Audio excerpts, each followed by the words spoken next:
But yeah, I'm going to introduce Ricky Bowley, who is going to give us a bit of a comedy set for the next 15 minutes. So I will spotlight Ricky just now. Give me 1 second.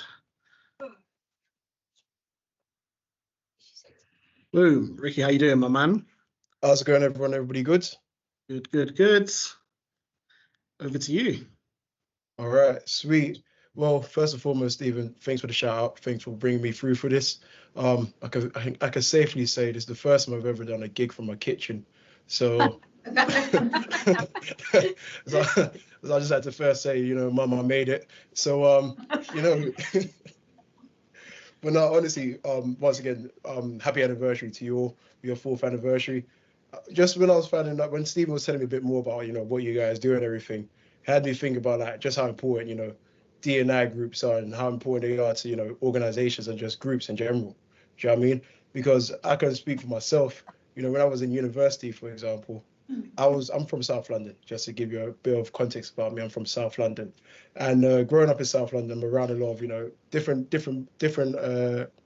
groups, you know, Black, whites, Asians, different groups of people. When I got to university, they dropped me in a dorm full of 40 white people.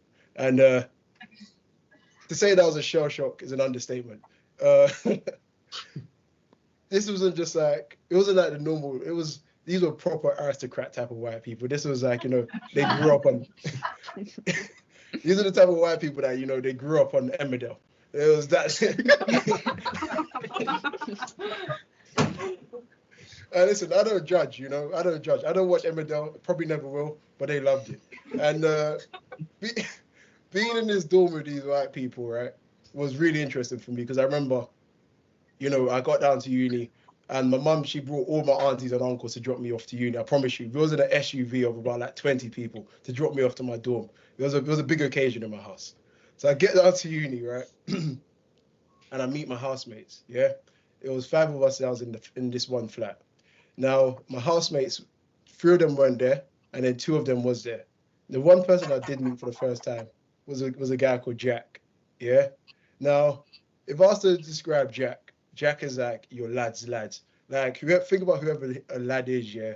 He's like the final edition. He's like I met him, he was Burberry head to toe. I couldn't believe this stuff, yeah? I meet Jack. Jack was a year above me, so he was meant to be in 2nd year. And he says to me, he goes like, "Oh, mate, don't worry." As soon as my parents leave me, he comes up to me and says, "Mate, don't worry about first year. First year is all about just getting drunk and having a good time. Forget about work, yeah?" Now, bear in mind, I've just left my mum, and my mum's finished praying for me, and I just made me proud. My mom just finished praying for me. She's talking about, just make me proud, make the family proud, don't become a drunk. You know, she's giving me all of that. She literally drives off. Like, I can still see the car in the distance. He shakes my hand and he's like, "Hey, don't worry, first year is all about banter." Yeah? Now, bear in mind, like I said, Jack is retaking first year. So I did not quite understand. I did not quite understand how an individual who needed 2 goes at first year was telling me that this year was all about jokes. Rest assured. You can be rest assured that me and Jack did not build a fruitful relationship. Oh man. But no, obviously, when I did leave uni though, when I did leave uni and I graduated, there was a lot of talk going on in my house, you know, about, you know, what is it that you want to actually do? Because I studied business and politics, so there's a lot of talk about what do you want to do with your life? What do you want to do with your life? You know, there's a lot of different corporate gigs and corporate interviews I've done, but I just didn't really feel as if like I found the right one. Do you know what I mean? So I remember there was a lot of talk. Like I said, my mom was a very prayerful woman, so she was praying for me all the time praying for me. Yeah. So when I found out what I wanted to do with my life, I said to my mom, "Mom, I figured it out. Yeah." She was at work when I told her this. She was so excited. She said, "Oh my God, Ricky, I've been praying for you. Thank God, thank God, thank God." I said, "Mom, your prayers have worked." She said, "You know, I'm coming home now. I'm so excited. I want to hear what you have to say." I said, "Mom, chill out, okay? We're gonna need the money. I just think you need to just stay at work right now. When you come back, we'll talk about it." My mom gets home, right? My mom gets home. She says, "Mom gets home." She gets home and she says to me, she says, son, tell me, what is it they want to do? What do you want to do? And I'm sitting there, right? I've got this big grin on my face, this stupid grin on my face. Mum, listen, sit down. You ready for this? I want to be a stand-up comedian. If you saw the look of horror on this woman's face, No she said, way. She said, upon all your hard work, you have decided to become a professional clown. I was heartbroken, guys. I'm not gonna lie to you. I was heartbroken. I said, Mum, listen, you gotta get paid to be a professional. Let's just take it one step at a time. See how excited you are. Just relax. Okay, just relax. What I can say is, I'm not gonna lie to you. What I can say is, I do need to get rich. I do need to get rich. I know we're in a recession right now, but I do need to get rich. I need to get rich quick. You know what I mean? And if I got rich in any different ways, I got rich from the lottery. Yeah. I'll not do the thing that I see certain individuals do when they win the lottery and they put on Instagram and they tell the whole world, oh my God, I've won the lottery. I promise you, if I won the lottery, you'll still see me at open mics performing for free. Because my whole thing is, right, I don't care about the whole world's knowing about me winning the lottery. It's the extended family that can't find out.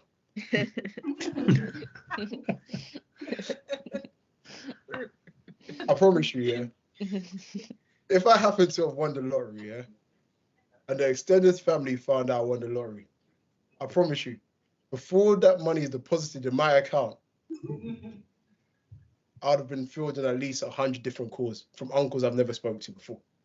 Yeah. And the thing is, I can tell you exactly how it'll go. I'll show you how it'll go, yeah. The news will drop on Instagram. Ricky's won the lottery. This is how the first phone call will be. Ricky, my boy, how are you?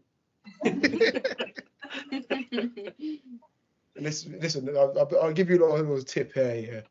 Whenever I get a call from Nigeria and I don't know who it is, I turn proper British. Like, I wanted to think it's the wrong number.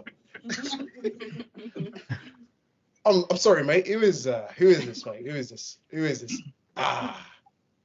Don't be silly now. It's your father's brother.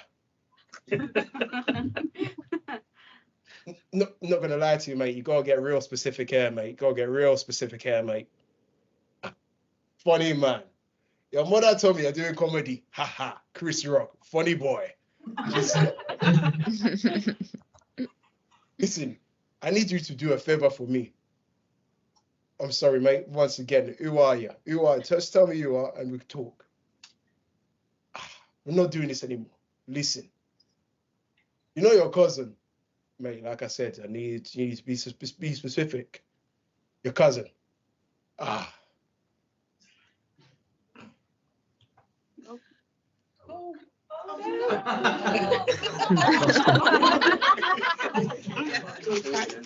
got Ricky back, guys. Hey, listen.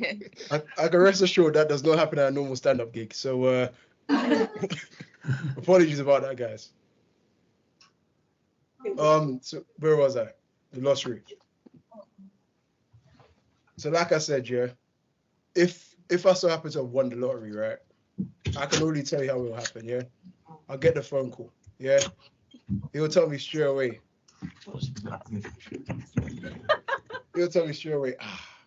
Listen, I need you to do me a favor. Mate, you're gonna need to get real specific with me here, mate. You know your cousin, like I said, mate, if you get specific, I promise you, we could really sort this out. Your cousin, he wants to become a pilot. Listen, like I said, listen, you know my mother, she's a really prayerful woman. I tell her to pray for him, yeah? And hopefully it can all work out for him, yeah? Funny man, haha, Chris Rock. Listen, I need you to do me a favor. All right, uncle, fair enough. I know you saw the lottery news. I'll put him through pilot school, all right? That's too small now. I need you to help us buy the plane. What? I promise you, it sounds like a joke, but I promise you, yeah. I was 12 years old, yeah. I got a paper round. No word of a lie, I got a paper round. You know that the big little yellow bag that you have with all the papers in it. I had that walking around, yeah. My mom took a picture of me, put on Facebook, said, my son's got his first job, 12 years old, I'm in year 8 or something, yeah. Puts on Facebook. I get a call literally the next day asking me, can I help him buy a new iPhone? I'm 12 years old. Okay. And then my second question was, how did you get this number? Because I was very confused. Very confused, man. I promise you. So if I win the lottery, it'll only get worse. It'll only get worse. But no, obviously, being a British Nigerian, it means a lot to me. It means a lot to me. And one thing it means to me is that, you know, I'm always able to have cousins from back home come over and spend summers here, spend Christmas here, spend a lot of time over in London. And the one thing they always say to me is that they want to see the real London. They want to see the real London. And, you know, before, I'm not going to lie to you, I'll put my hands up. I used to just do the same thing everybody else does. I just take them to the Buckingham Palace and down the street. I'll be like, hey, this is the real London. If we're lucky enough, we might be able to see the Queen or maybe the Prime Minister. Let's go. Yeah. But I don't know if it was because Top Boy came out. I don't know where it was. But it's hard to figure out that they have not been seeing London at all. Yeah. So I said to them, all right, cool. You know what? If you want to see the real London, I'm gonna help you out. I'll show you the real London. I'll show you how to see the real London. But I can't show you myself. You have to see it for yourself. Yeah. So they said, what do you mean? What do you mean? I said, all right, this is what I want you to do. Yeah. And when you do it, come back to me and tell me what happens. Go on the TFL. Yeah. Go on the bus, the train, the tram. You know what? Even get an Uber. Yeah. And immediately start crying. And when you start crying in that bus, train, tram, or Uber, let me know if anybody even turns around to look at you. Yeah.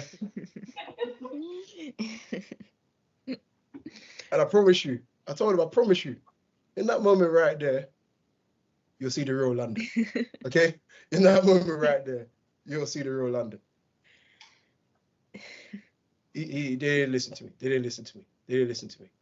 But all you can do is help out. You can't force anybody. But the one thing I can say is I do see a lot of stuff on the TFL, a lot of stuff, and it always blows my mind because I'll be honest with you. I'm that London on the TFL who's just like, on his way home from work, I'm always pissed off. I'm always pissed off about something. Yeah? And sometimes it's not even anything specific. You're just like, oh my God, it's raining. This bus stinks. It's just always something. Yeah? So normally I've got my earphones on and I've got my earphones on pretty loud. So I don't really hear anything that's going on in the bus. But this one time I was on the bus, yeah? And this little white kid, he was like a little kid called Gideon. Yeah, I remember that name very specifically because I kept hearing his mum scream, Gideon, come on, get down from there. And I was thinking to myself, Gideon, listen to your mother, please. I'm on my last wits right now. Listen to your mother. Gideon wasn't listening, yeah? Wasn't listening. His mum kept calling him. He wasn't listening. His mum calls him one more time. Gideon says, no word of a lie. And these words cut through my earphones. Yeah, I was listening to Skepta at the time, just cut through my earphones. I thought, bro, Skepta sounds very much like a little white child. Cut through my earphones. The mum shouted at him. Gideon replied back, shut up, mummy. Listen, not gonna lie to you. After that moment there, all I heard was white noise. I promise you. Once that moment came, I said to myself, oh man. I just started getting flashbacks. Yeah. So the thing is, what happened was, right, Gideon says that, and there was different aunties, you know what I mean, different Nigerian, Ghanaian aunties on the bus. And you can kind of see them all look towards the mother like, so how are you going to beat him then?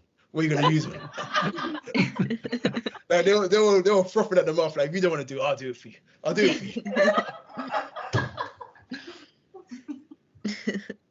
then, this is what was weird, right? Don't get me wrong, this is what was... Am I allowed to swear? This was fucking weird. I never really... I asked for permission, then I just done it anyway. I'm sorry. But this was fucking weird about it, right? Gideon said that, then he just ran upstairs. I think he thought he was in his house or something. He just ran upstairs. Yeah, he ran up to the top deck. And then Gideon's mum was trying to, like, crawl the fire. And she was like, oh, Gideon's just in a very expressive phase in his life right now. So we just let him really just get out what he wants to say. I'm not going to lie to you. In this very moment, I felt jealous of this kid. I said, this kid, he's going to be all right. If you can just say, shut up, mummy, now, he's going to be the next prime minister. I promise you, he's going to be a prime minister. But I'll be real with you, yeah. At the same time, when I was looking at that, I had a flashback and I thought, so I done the exact same thing. I was on the bus one time and I told my mum, shut up. And to your surprise,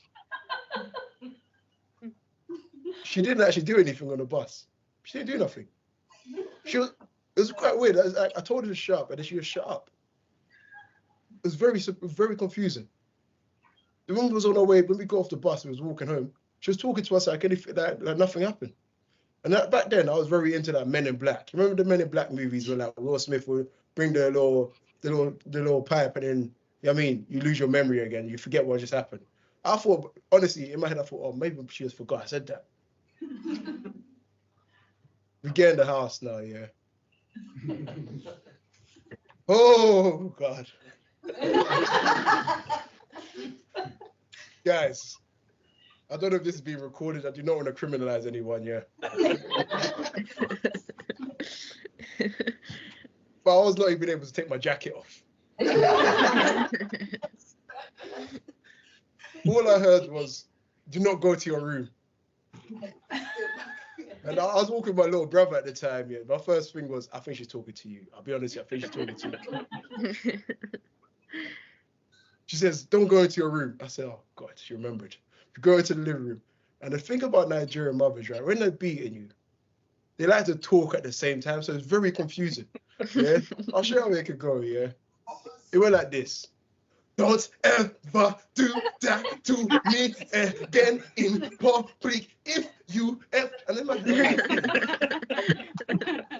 looking back at it now, I'm like, maybe this was like a little game for her. You know what I mean? Like, maybe this was like a little dance game. Like, all right, cool. Match the slap with the words. Don't ever. I was like, okay. You know what I mean? After a while, I was almost like trying to dance with the beat. I was like, oh, don't ever. You know what I mean? I thought we were doing the Vogue. I was getting into it.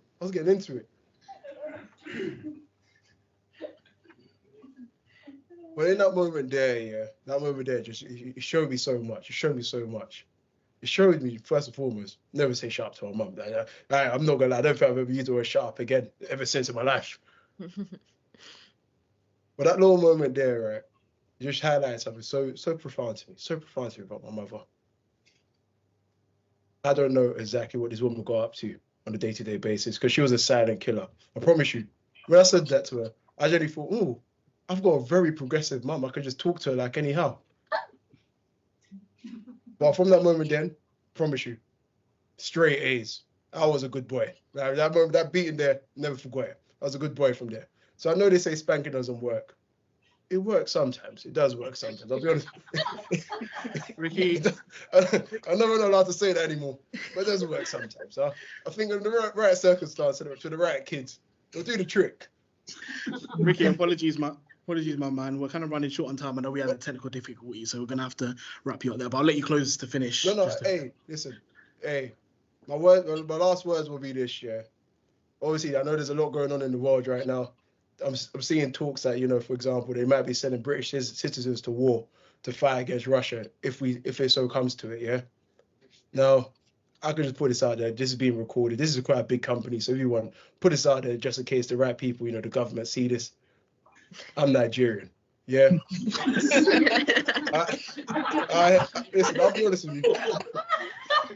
I have got 0 Russian enemies. Yeah, I don't think I even know a Russian. I'll be honest, I don't know any Russians. Yeah, but I do know British people. Yeah, but I do have some British enemies.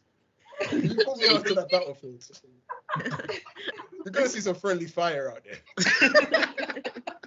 I have no reason to call any Russians. I'm not gonna lie to you. No reason to kill a Russian. Because my whole thing is, right, is it just going to be regular citizens that go out to war? Would it be like the celebrities that claim to love this country a lot? Because, for example, if I'm on the battlefield, yeah, they give me an AK-47, yeah, and they say, all right, get onto the battlefield. And I'm walking through the battlefield and I see Piers Morgan right next to me. Surely it's my duty to this beautiful country. That's my time, people. Thank you very much. Thank you so much, Ricky. Have a good one, everyone. Good on the people. Bye.